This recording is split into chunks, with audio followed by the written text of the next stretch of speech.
Malam semua.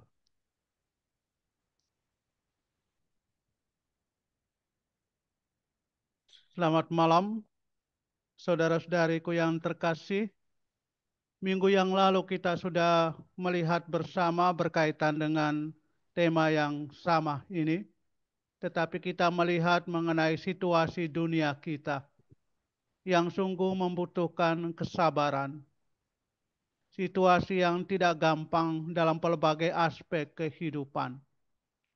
Dan pada kesempatan hari ini, malam hari ini kita melihat berkaitan dengan sumber iman kita yang dimana kita boleh menimba berkaitan dengan kesabaran seluas samudra ini. Minggu yang lalu saya menyinggung mengenai Paus Fransiskus yang baru meninggalkan kita semua menghadap Bapa. Dia menjadi saksi kerahiman Allah yang luar biasa. Dan pada kesempatan malam hari ini, saya mengangkat satu tokoh yang juga luar biasa, yang kemudian menetapkan dalam gereja devosi mengenai kerahiman ilahi, yaitu Santo Yohanes Paulus II. Dalam hidupnya dan juga kesaksiannya menunjukkan kepada kita kesabaran seluas samudra. Kita tahu pada tanggal 13 Mei 1981, Paus Yohanes Paulus II ditembak dalam jarak dekat oleh Mehmet Ali Agha. Dan dikatakan bahwa penembakan itu sungguh mematikan karena penembakan dari jarak dekat dan oleh penembak jitu.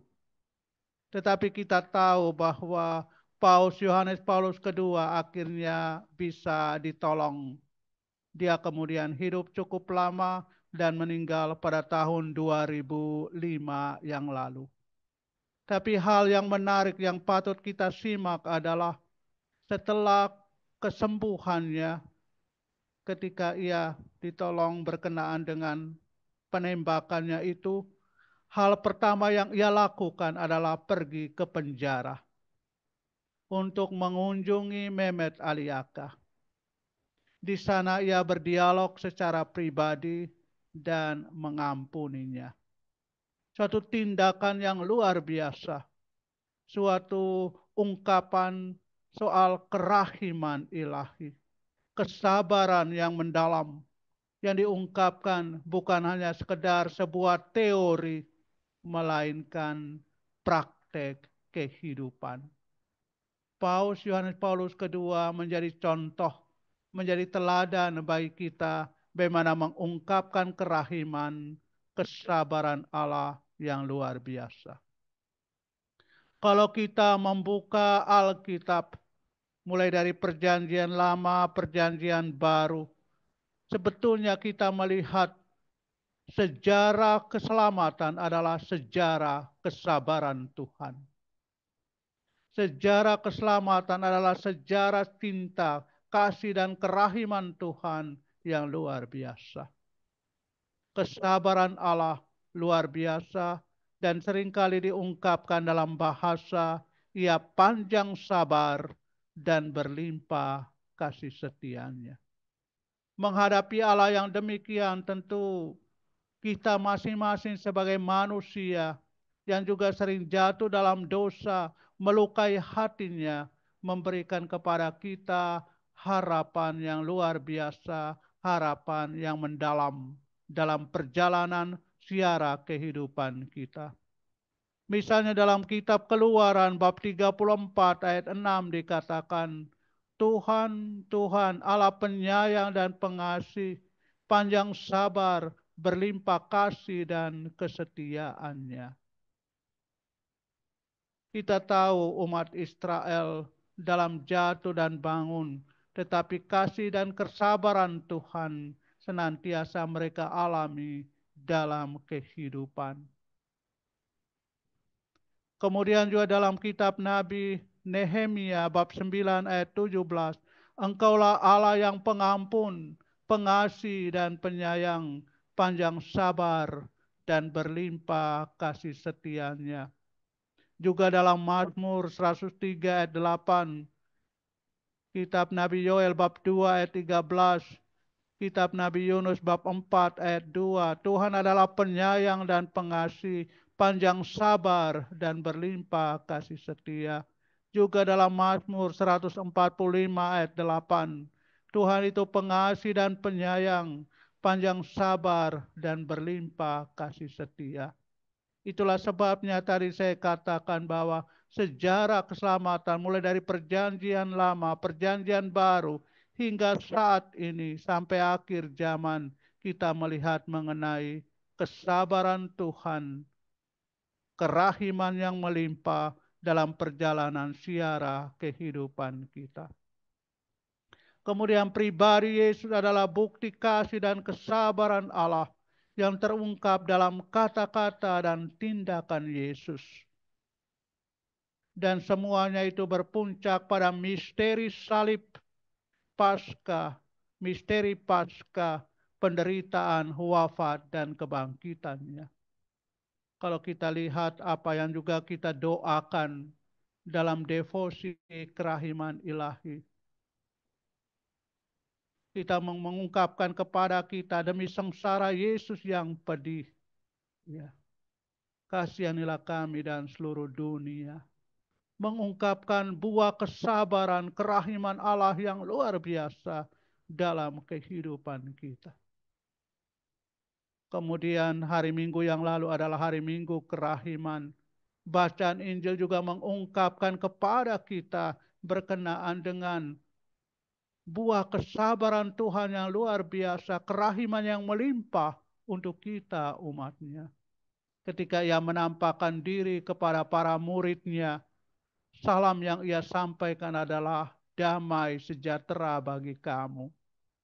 Dan setelah menyampaikan damai sejahtera bagi kamu, Ia menunjukkan apa? Ia menunjukkan luka-lukanya. Luka-luka di tangan dan juga di lambungnya. Dan itulah wujud nyata kerahiman, buah kesabaran Tuhan yang luar biasa. Mau menunjukkan kepada kita kasih sayang Tuhan di dalam kehidupan kita. Maka dengan sendirinya hidup kita sebagai orang beriman Kristiani, hidup kita sebagai orang Katolik sungguh bersumber dari kerahiman ilahi. Hidup kita bermula dari kesabaran Allah yang luar biasa dalam kehidupan kita. Nanti jelas dengan sendirinya kita juga diminta hidup kita ini berbuah. Hidup kita ini punya dampak. Berbuah dan berdampak, itulah yang kita wujudkan dalam relasi kita dengan Tuhan, relasi kita dengan sesama, bagaimana kita juga mengungkapkan kerahiman, kesabaran dalam kehidupan. Kesabaran itu kata yang sederhana, tetapi mengungkapkan sebuah nilai yang luar biasa. Kita tahu apa yang didefinisikan oleh Santo Paulus. Kasih itu sabar menanggung segala sesuatu. Ya. Sabar itu berarti biarlah saya menderita, biarlah saya menanggung segala sesuatu dan orang lain boleh berbahagia. Orang lain boleh mengalami keselamatan, orang lain boleh mengalami sukacita, kebahagiaan. Dan saya sabar menanggung segala sesuatu, mengalami penderitaan demi kebaikan orang lain, demi kebahagiaan sesama. Dan itulah satu nilai yang sangat mendalam berkaitan dengan kesabaran seluas samudra dalam kehidupan kita. Kemudian juga bapak-bapak gereja mengungkapkan kalimat-kalimat yang sederhana tetapi menunjukkan kepada kita sebuah kekuatan bagaimana membangun kesabaran itu di dalam kehidupan kita umat manusia sebagai murid-murid Yesus, sebagai rasul-rasul kerahiman ilahi. Santo Agustinus mengatakan bahwa kesabaran adalah sarana menuju pengudusan. Sarana jalan menuju kekudusan, itu kesabaran. Karena kesabaran itu mengungkapkan sebuah cinta yang begitu mendalam. Selain cinta yang begitu mendalam, kesabaran ada juga sebuah pengorbanan yang luhur. Kesabaran, cinta yang tulus, dan itulah yang membantu orang, membangkitkan semangat orang menuju kekudusan. Dan kekudusan bukan sebuah teori, melainkan praktek kehidupan, yaitu bagaimana saya mau hidup seperti apa yang dikehendaki oleh Tuhan, apa yang dikehendaki, diinginkan oleh Tuhan. Kekudusan adalah bagaimana kita semakin serupa dengan Tuhan. Kalau Allah itu sabar, Allah itu pengasih dan penyayang, jelas dengan sendirinya saya juga menjadi seperti Allah yang sabar, pengasih dan penyayang itu dalam kehidupan. Dan itulah merupakan jalan kekudusan. Lalu Santo Yohanes Chrysostomus mengatakan, tidak ada yang lebih kuat dari jiwa yang sabar. Jadi justru orang yang sabar itu menunjukkan sebuah kekuatan yang luar biasa dalam hidupnya. Orang yang tidak sabar menunjukkan sebuah kerapuhan sebetulnya. Tetapi orang yang sabar mau menanggung segala sesuatu dengan penuh pengorbanan justru menunjukkan sebuah kekuatan jiwa yang begitu mendalam. Dan itu tentu kita lihat dari Tuhan sendiri, dari Yesus sendiri yang menunjukkan kesabaran yang luar biasa demi keselamatan kita umat manusia. Lalu saya juga coba melihat bagaimana tradisi doa dan juga meditasi sebetulnya menjadi sebuah latihan yang begitu sederhana, latihan sederhana tetapi mendalam untuk kita berkaitan dengan kesabaran, untuk bertumbuh dalam kesabaran dalam perjalanan siara kehidupan kita. Misalnya tradisi doa rosario mengajarkan pengulangan dan kontemplasi yang membutuhkan kesabaran. Dari pengalaman kita tahu bahwa khususnya dalam doa rosario orang mau cepat-cepat selesai. Orang mau cepat-cepat selesai dan merasa kalau sudah selesai sudah berdoa rosario. Tapi sebetulnya kalau itu diulangi dengan penuh kesabaran dalam permenungan, dalam kontemplasi, doa rosario menjadi doa yang sangat indah, latihan kesabaran. Diulang terus-menerus, tetapi menunjukkan kepada kita sebuah kekuatan yang luar biasa. Doa bukan hanya sekedar menghabiskan rumusan doa. Doa bukan hanya sekedar saya menyelesaikan satu putaran rosario 5 peristiwa. Tapi bagaimana saya terus-menerus menjalin relasi pribadi dengan Tuhan dan menunggu apa yang menjadi rancangan Tuhan dalam kehidupan. Atau juga dalam doa litani, meditasi harian, sebagai latihan kesabaran di dalam iman. Kita tahu litani juga hanya mengulangi kurang lebih sama, tetapi juga itu satu latihan yang luar biasa. Atau juga meditasi harian, kita duduk diam berapa menit, tapi itu juga latihan kesabaran. Kita hidup di tengah dunia yang maunya cepat-cepat. Kita hidup di tengah dunia yang maunya terus berlangkah, berubah begitu cepat. Tetapi dengan tradisi doa yang demikian, mengajarkan kepada kita berkaitan dengan kesabaran. Berkaitan dengan bagaimana mengungkapkan kerahiman Tuhan dalam kehidupan kita bersama, dalam kehidupan keseharian. Lalu juga dalam Katekismus Gereja Katolik nomor 1832 diungkapkan bahwa kesabaran disebutkan sebagai buah roh yang membantu kita bertahan dalam kesulitan. Kesabaran disebutkan sebagai buah roh yang membantu kita bertahan dalam kesulitan. Masing-masing kita tentu punya pengalaman. Entah itu dalam hidup keluarga, dalam pekerjaan, atau juga dalam hidup pelayanan kita juga sebagai imam, latihan kesabaran itu luar biasa kita rasakan sungguh justru dalam ketika mengalami kesulitan. Ketika kita mengalami kesulitan, kesabaran justru ditantang.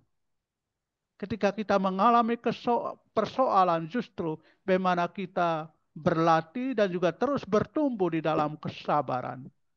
Sabar untuk menyelesaikan segala persoalan, sabar untuk menantikan hasil yang terbaik di dalam kehidupan kita. Maka nomor 1832 dari Katekismus Gereja Katolik mengingatkan kita sebetulnya apa yang kita alami dalam kehidupan kita sehari-hari.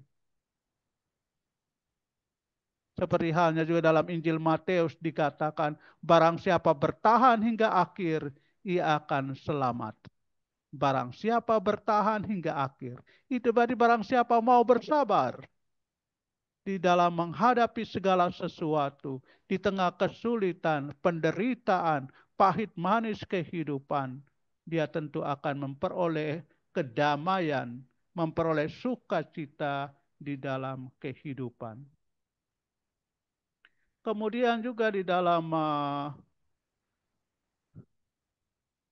Evangelii Gaudium, sebuah dokumen yang dikeluarkan oleh Paus Fransiskus, menekankan bahwa kesabaran pastoral dalam menghadapi kesulitan dan juga perubahan dalam pelayanan gereja.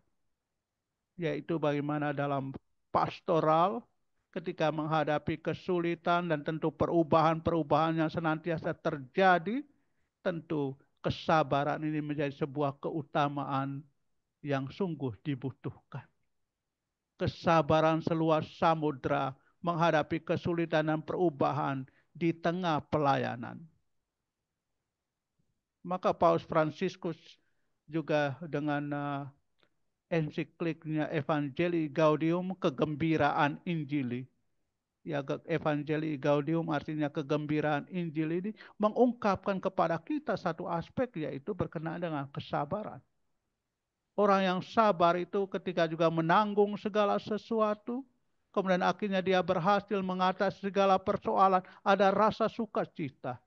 Sukacita yang bukan yang sementara, tapi sukacita yang betul-betul meluap dari hati yang mendalam, relasi dengan Tuhan, dan tentu membawa kebahagiaan bagi sesama. Lalu juga berkaitan dengan Fratelli Tutti, yaitu bagaimana membangun persaudaraan dengan orang-orang lain, persaudaraan. Kesabaran diperlukan untuk membangun dialog dan perdamaian dunia. Dalam membangun dialog, membangun persaudaraan juga butuh kesabaran.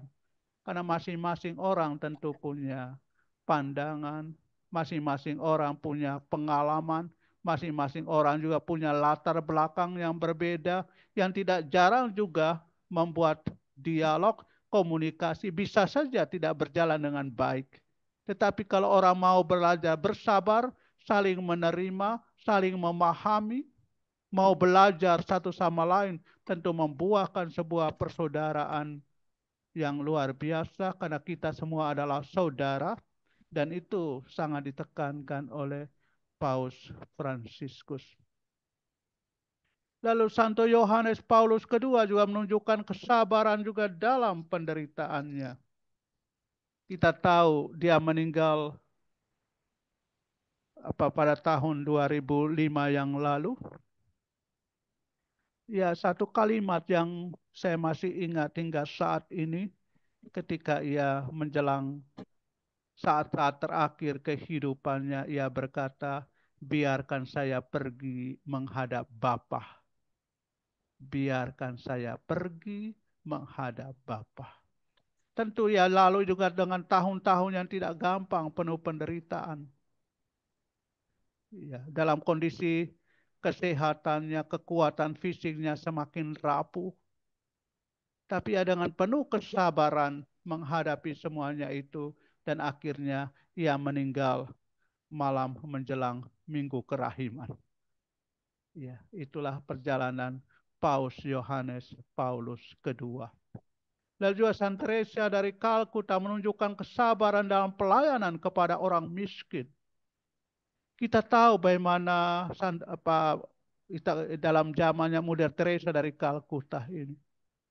Ada sebuah cerita menarik berkenaan dengan pelayanan Mother Teresa dari Kalkuta.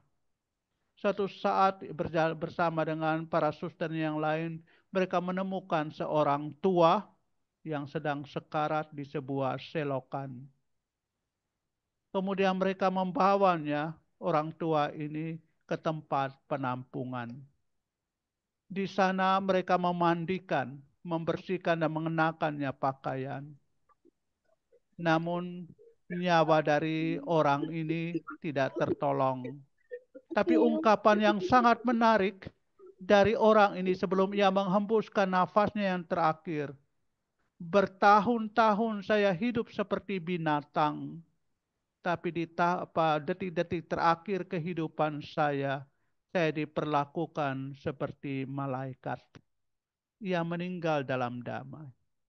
Ia meninggal dalam sukacita dan kegembiraan karena menemukan seorang yang melayani dalam kesabaran yang luar biasa dan menghasilkan sesuatu yang indah dalam kehidupan.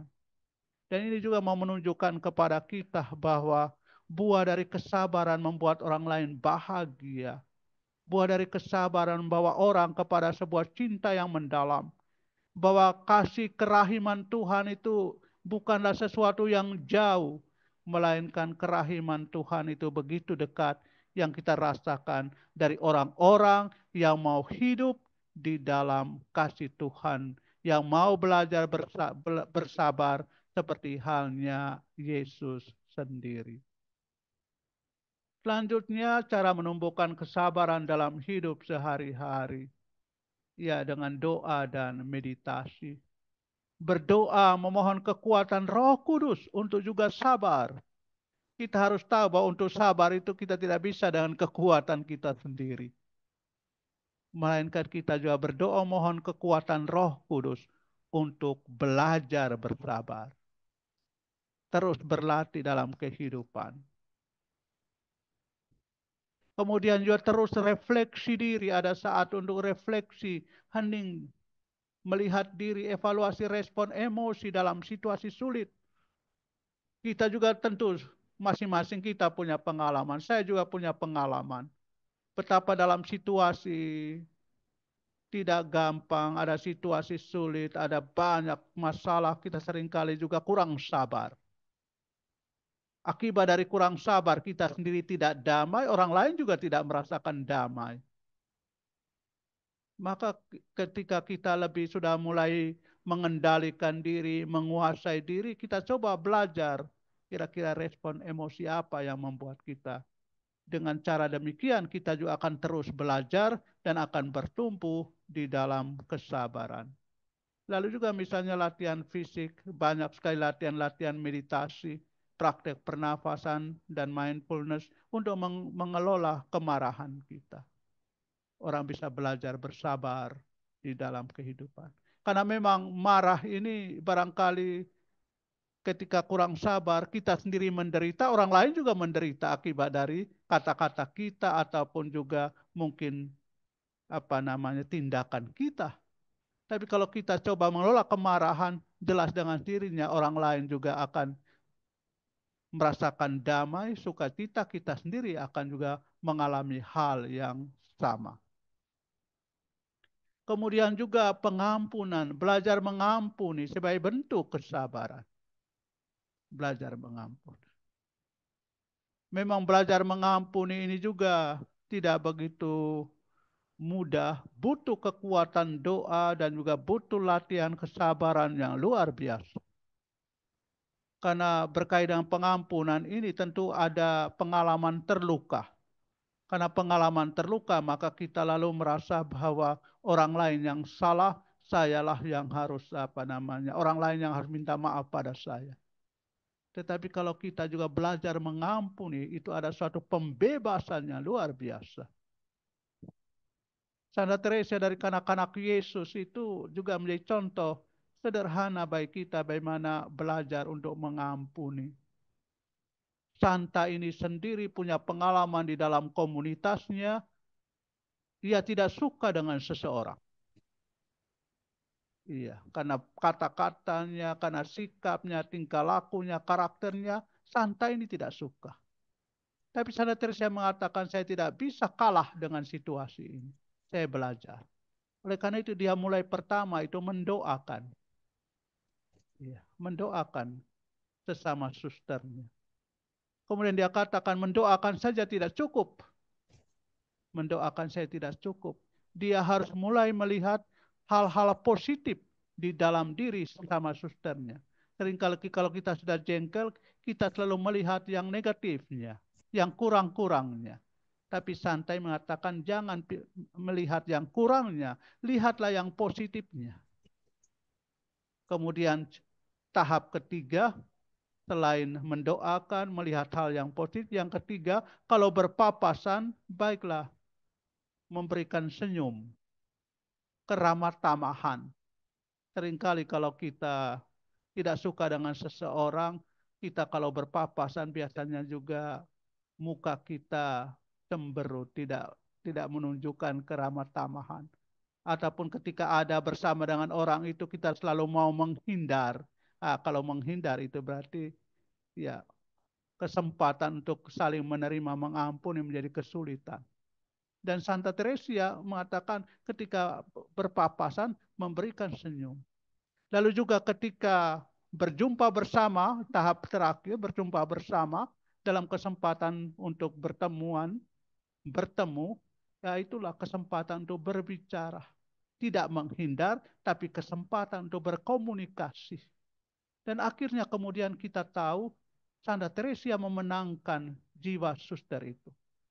Suatu saat suster itu bertanya kepada Teresia, Teresia, mengapa engkau ketika berpapasan engkau selalu tersenyum? Ketika kita dalam pertemuan engkau selalu mau duduk di samping saya untuk berkomunikasi. Santa Teresia lalu mengatakan, karena Yesus ada dalam hatimu, karena Yesus ada dalam jiwa. Dan akhirnya kita tahu Teresia kemudian memenangkan jiwa suster itu karena belajar bersabar untuk mengampuni, kesabaran seluas samudra. Maka Santa Teresia kemudian dikenal sebagai suster yang suka senyum itu karena selalu memberikan keramat tamahan di dalam kehidupannya. Kemudian juga melayani orang lain, melibatkan di dalam pelayanan sebagai sarana untuk kesabaran. Kita ingat kita mau membantu orang lain, orang miskin, itu juga butuh kesabaran. Dan kalau kita melayani dengan baik, melayani sungguh-sungguh, kita justru menjadi sarana pembelajaran dalam kesabaran yang luar biasa di dalam kehidupan kita. Kesabaran adalah juga kebajikan sebagai sebuah kalimat penutup. Kesabaran adalah kebajikan sebagai respon terhadap tantangan dunia. Sebagaimana sudah kita lihat minggu yang lalu. Kemudian juga kesabaran adalah panggilan dari iman Kristiani kita. Karena Yesus sendiri, Tuhan sendiri begitu sabar, kita sebagai murid-muridnya harus juga belajar untuk bersabar. Karena dengan kesabaran ini melahirkan sukacita dan orang lain merasakan bagaimana kasih Tuhan itu terungkap di dalam kesaksian kehidupan kita. Kita meneladan Yesus dalam kesabaran dan juga mengandalkan kekuatan Roh Kudus dalam kehidupan kita sehari-hari. Kalau kita tidak hidup dari kuasa Roh Kudus, kita banyak tidak sabar. Tapi kalau kita mengandalkan kekuatan Roh Kudus, saya kira kita banyak bersabar dalam kehidupan kita sehari-hari. Akhirnya sebagai sebuah doa singkat, semoga kita diberi kekuatan dan kebijaksanaan untuk memiliki kesabaran seluas samudra, menghadapi dunia dengan cinta dan ketenangan yang sejati. Saya kira itu yang bisa saya sampaikan. Terima kasih. Tuhan memberkati kita semua. Amin. Terima kasih Romo Makasih Buyung Romo. untuk firman Tuhan dan juga sharing serta penjelasan mengenai kesabaran seluas samudera yang sungguh luar biasa dapat kami pahami, dan kita mohon ya kekuatan Roh Kudus Bapak Ibu teman-teman supaya kita bisa bersabar. Tadi terakhir Romo mengatakan tanpa kekuatan dari Roh Kudus kita nggak bisa. Amin. Baik, Bapak Ibu teman-teman yang terkasih, tampaknya belum terlalu banyak ya, bahkan mungkin belum ada ini yang nulis di chat. Karena tadi terpesona sama Romo ya, sama isi dari yang Romo sampaikan ya, manteng kita ngeliatin, jadi nggak ada waktu buat ngetik. Jadi silakan aja langsung bertanya dengan raise hand, kemudian nanti langsung open aja suaranya. Silakan bagi Bapak Ibu teman-teman yang mau bertanya, ini adalah kesempatan yang baik ya, apalagi yang mungkin jujur merasa dirinya nggak sabar ya. Nah, silakan bertanya sama Romo. Ketika Langsung memuji, aja. jika tidak Melinda, Ibu Melinda, resen ya? Bukan deng, ini tangan saya. Baik, silakan Bapak Ibu Selamat teman-teman. malam Romo Buyung. Ya, selamat malam. Ya, sebutkan namanya Pak atau Bu. Halo? Halo. Ya, dengan Bapak atau Ibu siapa tadi?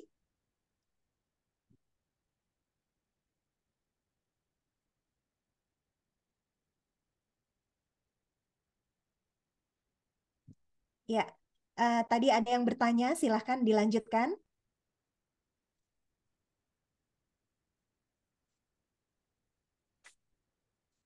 Baik, kalau begitu sambil menunggu ya Romo ya, mungkin saya mau bertanya terlebih dahulu nih Romo. Ya, silakan. Iya, tadi saya mendengarkan penjelasan Romo dan mencatat ada cara menumbuhkan kesabaran, antara lain adalah dengan latihan fisik, yaitu mindfulness untuk mengelola kemarahan. Nah, itu bagaimana Romo caranya mindfulness untuk mengelola kemarahan? Dan Ya, mindfulness itu sendiri artinya apa? Terima kasih. ya.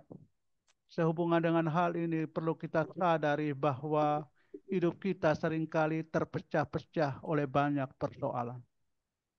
Ya, kita seringkali juga banyak hal, banyak urusan, banyak pikiran, dan itulah tidak jarang membuat kita juga lalu menjadi tidak sabar. Yang satu belum selesai, yang satu datang lagi dan seterusnya. Itu membuat hidup tidak selalu mudah. Ya, mindfulness itu berarti akhirnya kita memfokuskan mana yang paling utama dalam kehidupan kita. Mana yang paling perlu dalam kehidupan kita. Ya, kita akhirnya menjadi lebih fokus. Kalau kita sudah tahu mana yang paling utama, mana yang paling urgen, mana yang itu, lalu kita memfokuskan yang ini dulu, selesaikan satu persatu, dan jelas dengan sendirinya akan juga menjadi lebih berkonsentrasi, dan dengan sendirinya membawa kita untuk menjadi lebih sabar. Ya. Dan sehubungan dengan hal ini, maka latihan fisik, duduk lebih tenang, kemudian memberikan, mencoba memilah, memikirkan, lalu mana yang paling penting untuk kita bisa selesai. Kalau dengan itu, latihan sederhana, tapi akan membantu kita untuk juga bertumbuh di dalam kesabaran. Ya, kurang lebih demikian. Ya, baik, terima kasih Romo. Nanti mau dipraktekin nih Romo ya. Jadi harus bisa fokus apa yang paling utama dalam hidup kita ya Romo ya, dan Ya. mencoba untuk bersikap tenang. Baik, terima kasih Romo. Silahkan Bapak Ibu teman-teman yang mau bertanya. Ini dari Ibu Anita Bulu. Oke, saya klik dulu. Dari Abu Anita Bulu, selamat malam Romo, mau tanya bagaimana caranya untuk bersabar dalam menghadapi keluarga yang keras kemauan, terus teristimewa menghadapi orang tua yang sudah lanjut usianya. Ya.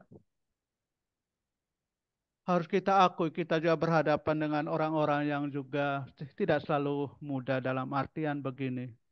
Karena juga soal faktor usia, faktor karakter. Ya, karakter orang yang juga kurang sabar, lalu juga faktor usia, kadang-kadang juga mungkin juga karena pikiran sudah mulai tidak lagi seperti dulu, seperti waktu sehat dan seterusnya. Ya, banyak hal yang membuat kita menjadi tidak sabar. Dan sehubungan dengan hal ini sebetulnya kita harus sadari betul, kita harus memahami orang lain daripada memaksakan orang lain untuk memahami kita. Sekali lagi, bukan memaksakan orang lain untuk memahami kita, tapi kita sendiri yang harus berjuang untuk memahami sesama kita. Apalagi dalam keluarga sendiri, khususnya untuk menghadapi orang yang sudah orang tua, atau juga orang yang dekat dengan kita, entah suami, entah istri, entah anak-anak, atau juga orang yang tinggal serumah dengan kita, yang barangkali kita tahu karakternya tidak selalu mudah. Ya, maka kita harus berusaha untuk memahami. Kalau kita belajar untuk memahami, jelas dengan sendirinya kita menjadi lebih bebas, menjadi lebih penuh sukacita, menjadi juga lebih tenang dalam menghadapi segala persoalan. Tapi kalau ini yang dasar ini memang tidak terjadi, maka jelas dengan sendirinya maka ketidaksabaran atau hal-hal yang tidak kita duga akan terjadi dan akhirnya hidup tidak pernah damai, tidak pernah ada sukacita dalam kehidupan.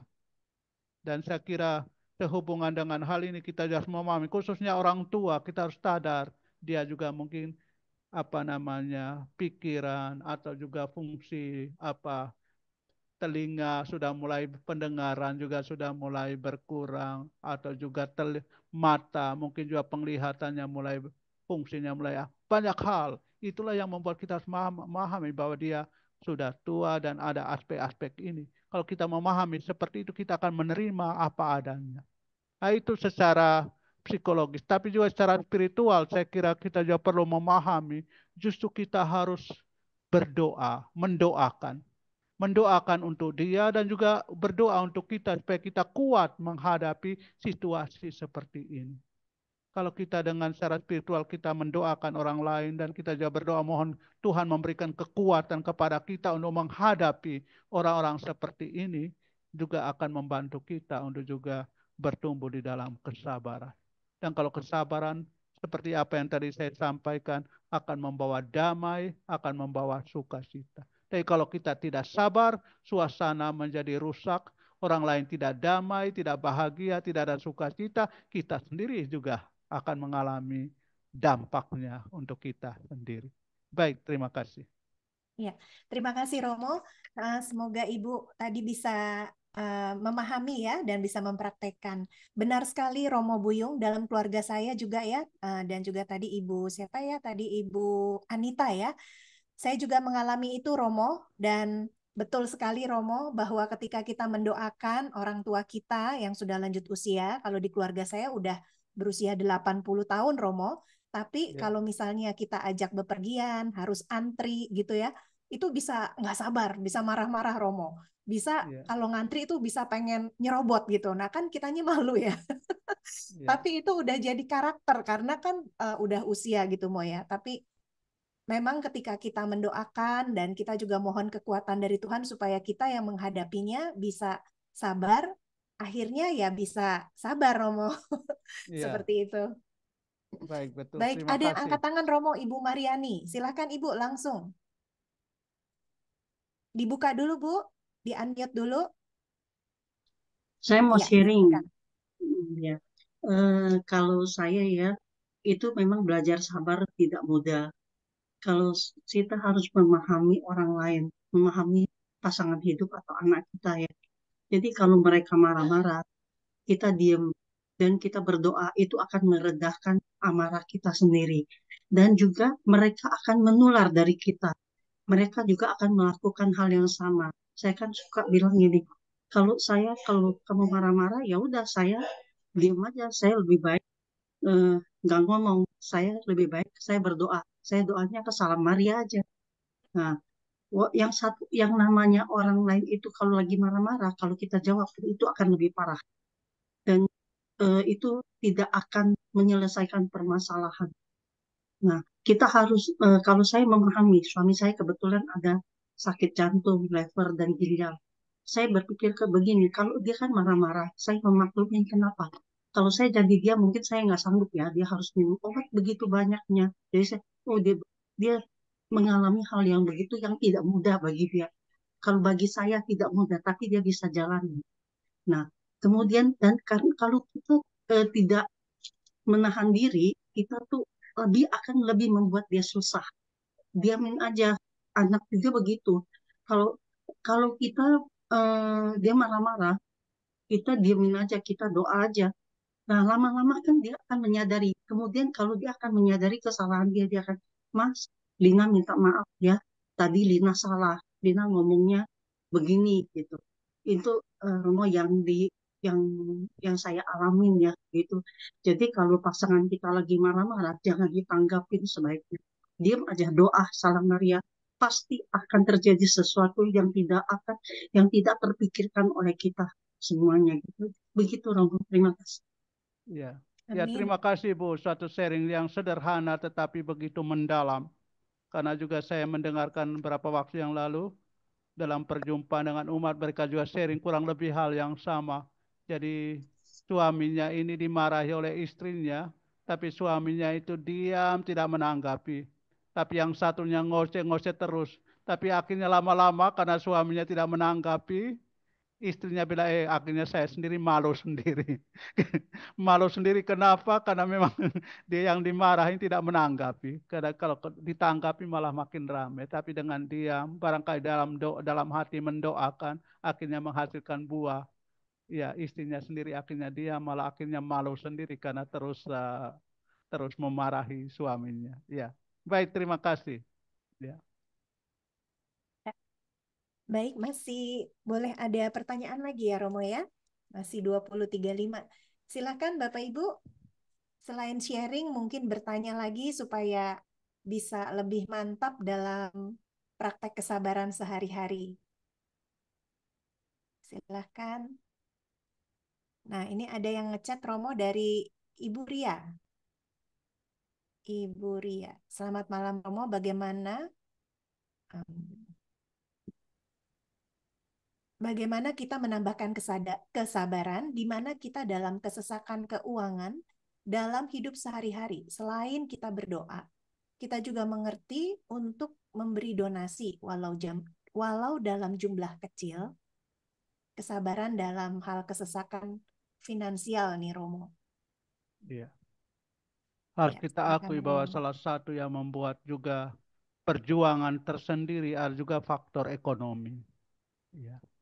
Di mana harus juga bekerja keras tetapi juga mungkin tidak cukup untuk kehidupan. Ya.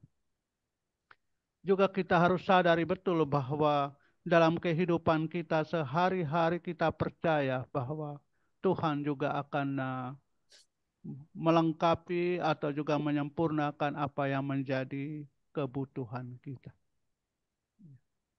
Oleh karena itu kita juga harus pertama-tama bekerja keras sejauh kita mampu untuk juga memenuhi kebutuhan kita. Tetapi juga di sisi lain kita juga harus berdoa segiat-giatnya bahwa segala sesuatu bergantung dari Tuhan. Ya. Itu satu ungkapan dari Santo Agustinus yang luar biasa. Bekerjalah segiat-giatnya seakan-akan segala sesuatu bergantung padamu. Tetapi juga berdoalah segiat-giatnya seakan-akan segala sesuatu bergantung pada Tuhan. Mengapa kita membuat kita tidak sabar? Karena kita hanya mengandalkan kekuatan kita sendiri. Mengandalkan barangkali kehebatan kita sendiri. Kita harus sukses, kita harus ini. Tapi sebagai orang beriman kita tahu bahwa juga sumber dari segala sesuatu adalah juga kemurahan hati Tuhan. Kalau ini yang terjadi, maka jelas dengan sendirinya Tuhan punya cara yang tidak kita duga. Tuhan punya cara yang tidak kita mengerti untuk juga menyelesaikan apa yang menjadi kebutuhan kita. Kalau kita punya iman, Tuhan akan punya cara untuk juga menyelesaikan segala sesuatu. Apa yang kurang dalam kehidupan. Ya. Kalau ini yang juga kita sadari, jelas dengan sendirinya juga kesulitan apapun dalam kehidupan kita juga akan teratasi.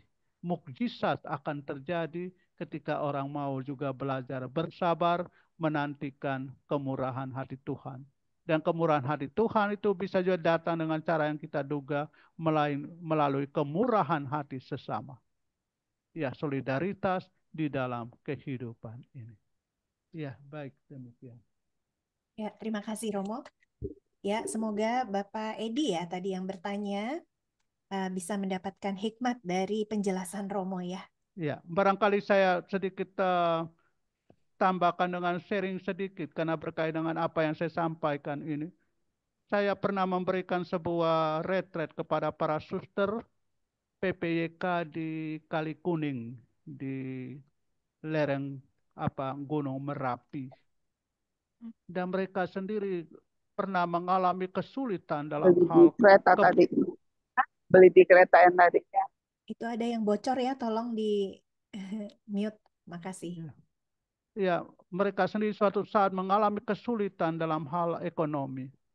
Suatu hari suster bagian dapur menyampaikan kepada pemimpin biara, suster, kita kesulitan bahan makanan, beras, tidak ada, kebutuhan lain tidak ada. Padahal kita punya beberapa anak yang tinggal bersama, anak asrama, lalu kita sendiri bagaimana untuk makan siang? Tidak ada.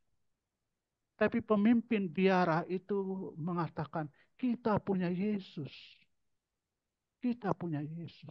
Mari kita berdoa. Tuhan pasti punya cara yang tidak kita duga untuk memenuhi kebutuhan kita. Mereka lalu masuk kapela, mereka doa. Mereka menyerahkan diri. Lalu apa yang terjadi? Di tengah doa itu bel tamu berbunyi. Dan ternyata satu keluarga dari Jogja mengantarkan kebutuhan-kebutuhan yang tidak mereka mengerti. Apa yang mereka butuhkan dibawakan. Beras Puji dan juga Tuhan. 9 bahan pokok. Maka itu saya mau mengatakan bahwa ini kita juga memang harus bekerja keras, berjuang, tapi juga jangan lupa berdoa. Segala sesuatu itu bersumber dari kemurahan hati Tuhan. Dan inilah kalau kita belajar bersabar, Tuhan punya cara yang tidak kita duga di dalam kehidupan kita. Baik, terima kasih. Ya. Amin. Terima kasih Romo untuk sharing ceritanya Romo. Sungguh mengharukan ya Romo ya. Jadi Yes, iman yes. kita dikuatkan. Silakan Bapak Ibu, teman-teman yang masih mau bertanya. Atau barangkali boleh sharing singkat saja seperti yang tadi Romo. Ada pertanyaan dari Bu Ria itu Oh, ada. kelihatannya. Ibu Jadi, Ria. iya. Oh iya, betul ya. Selamat Iya. malam Romo. Bagaimana menjadi sabar menghadapi orang yang telah membuat luka? Terima kasih Di Romo. sini. Oh iya, Ya. maaf Ya. nggak masuk di saya. Ya. Ya, baik, berkenaan dengan terluka ini memang kita harus sadari betul itu suatu pengalaman yang tidak gampang. Dan kalau kita orang yang telah membuat kita luka, lalu kemudian juga kita menjadi, katakanlah, reaksi awal tentu tidak suka, dendam, ingin juga membalas dan seterusnya. Tetapi kalau kita sadari betul, kalau memang reaksi kita menjadi terluka, lalu kemudian membuat kita menaruh dendam, bahkan ingin membalas, saya kira tidak menyelesaikan segala perkara. Iya, malah membuat kita juga akhirnya tambah menderita. Iya.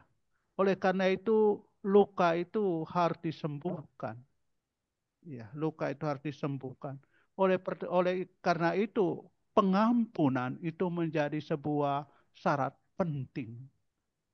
Pengampunan menjadi sebuah syarat mutlak ketika kita mau menyembuhkan luka yang kita alami karena orang lain yang telah membuat kita terluka. Tapi juga saya juga menyadari juga dari pengalaman, juga mendengarkan pengalaman banyak orang, untuk serta-merta mengampuni pun tidak mudah. Untuk serta-merta langsung mengampuni pun tidak mudah. Oleh karena itu, hal pertama yang harus kita lakukan adalah kita menyerahkan diri kita, luka kita itu kepada Yesus. Mengapa demikian? Yesus itulah juga dia yang terluka. Terluka karena kedurhakaan kita. Yesus adalah juga dia yang terluka, tersalib karena dosa-dosa kita. maka kita harus menyerahkan diri. Saya kira devosi kerahiman ini menunjukkan kepada kita sebuah kekuatan yang luar biasa. Kita sendiri terluka, tapi jangan lupa ada yang seorang yang luar biasa yang jauh lebih terluka daripada kita yang terluka. Luka kita tidak seberapa dengan luka yang dialami oleh Yesus. Dia yang terluka karena kedurhakaan kita, kedosaan kita. Maka kita harus berdoa, mohon bagaimana kekuatan itu kepada Yesus. Dia yang terluka, yang tersalibkan. Tapi yang terluka ini menyelamatkan kita. Yang tersalib ini justru menebus kita. Dan ini menjadi sebuah kekuatan yang luar biasa juga di dalam kehidupan kita. Maka kita juga bisa belajar dari Yesus bagaimana mengampuni. Kita tahu peristiwa penderitaan, wafat, dan kebangkitan Tuhan. Kita tahu apa yang dialami oleh Yesus, dikhianati. Kemudian juga apa yang terjadi sampai dan akhirnya disalibkan. Tapi apa yang dilakukan oleh Yesus? Ya Bapa, ampunilah mereka, karena mereka tidak tahu apa yang mereka perbuat. Ampunilah mereka, karena mereka tidak tahu apa yang mereka perbuat. Yesus mendoakan orang-orang yang telah menyalibkan dia. Yesus mendoakan orang-orang yang telah melukai dia. Oleh karena itu satu hal yang barangkali memang butuh kekuatan iman, kekuatan khusus. Dan inilah kesabaran seluas samudra harus juga mulai kita tunjukkan. Itu dengan bagaimana mampu mendoakan orang-orang yang telah melukai hati kita. Barangkali mereka tidak sadar telah melukai kita. Mungkin mereka juga tidak menyadari bahwa kata-kata mereka, tindakan mereka membuat kita terluka. Kita mendoakan.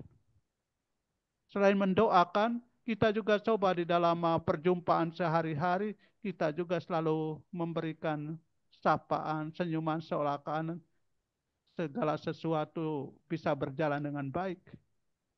Tetap menyapa, tetap memberikan senyuman, memberikan yang terbaik kepada orang yang telah membuat kita terluka. Ya. Dengan cara seperti itu, pelan tapi pasti juga akan membuat kita sendiri damai dan orang lain juga merasakan damai. Oleh karena itu kita selalu mohon kekuatan, belajar dari Yesus dengan luka-lukanya yang kudus itu. Makanya devosi mengenai kerahiman demi sengsara Yesus yang pedih, ampunilah kami dan seluruh dunia ini harus juga kita praktikkan secara konkret model seperti ini sebetulnya. Sehingga devosi itu menjadi sebuah berbuah juga dalam kehidupan yang nyata. Tapi ingatlah prinsipnya, yang terluka yang menyembuhkan. Yesus yang terluka yang menyembuhkan kita. Maka kita yang terluka juga akan menyembuhkan. Bukan hanya orang lain, tapi juga menyembuhkan diri kita sendiri dengan mengampuni. Kalau ini terjadi, maka jelas dengan sendirinya penebusan, pengalaman sukacita sungguh kita rasakan di dalam kehidupan kita. Baik, terima kasih. Baik, terima kasih Romo. Ya, bagi Ibu yang bertanya, pasti mendapatkan pencerahan ya Bu ya.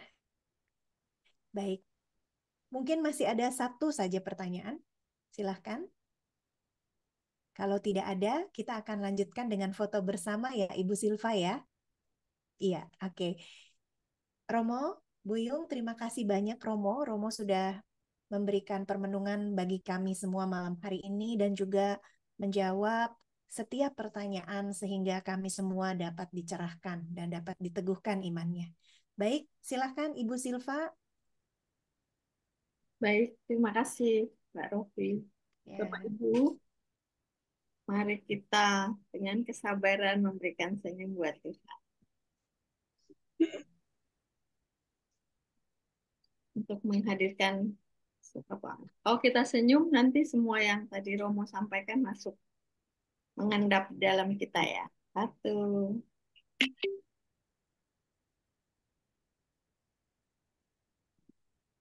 2,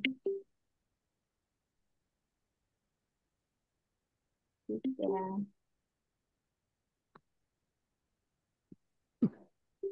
Terima kasih, Bu Rofi. Sama-sama. Baik, Bapak Ibu, teman-teman yang terkasih, kita sudah mendengarkan permenungan kesabaran seluas samudra.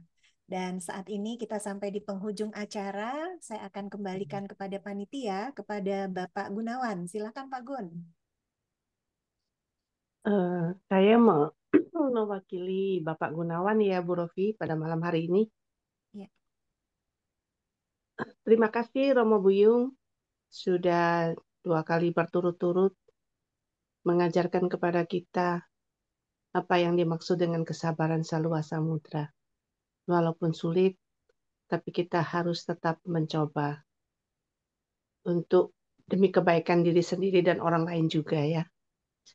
Bapak dan Ibu yang ingin memberikan persembahan kasih dapat ditransfer ke rekening BCA nomor 504-028-5956 atas nama Regina Yoselin Lim. Kiranya Tuhan Yesus memberkati Bapak dan Ibu sekalian. Amin. Next, Ibu. Saya mengucapkan terima kasih kepada Romo Stefanus Buyung yang sudah memberikan kepada kita pengajaran 2 kali berturut-turut. Semoga pembelajaran yang diberikan oleh Romo Buyung dapat menjadi permenungan kita untuk dalam menjalani kehidupan sehari-hari, bagaimana kita belajar sabar seperti Kristus sabar terhadap kita.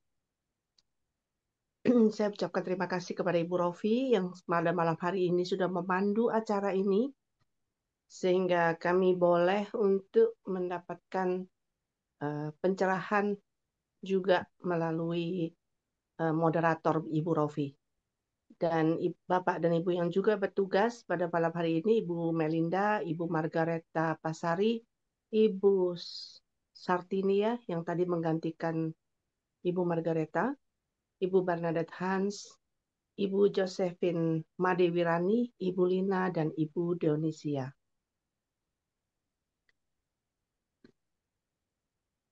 Terima kasih, begitu saya sampaikan.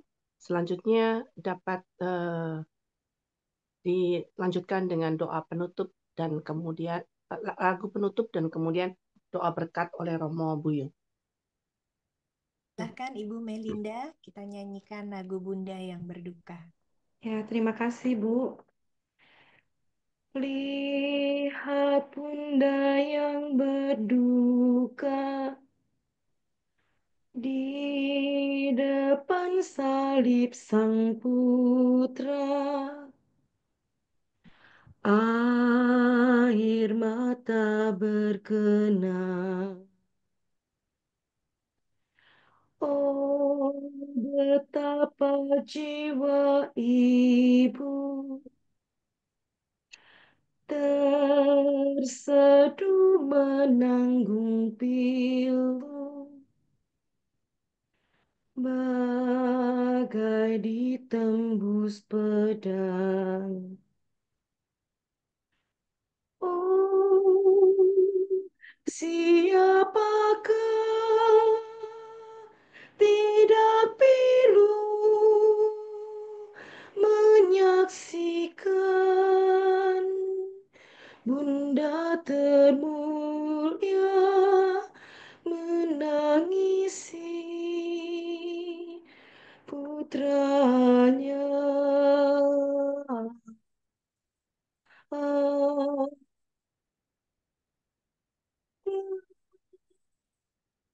Siapakah tak tergugah merasakan duka Bunda karena siksa anaknya.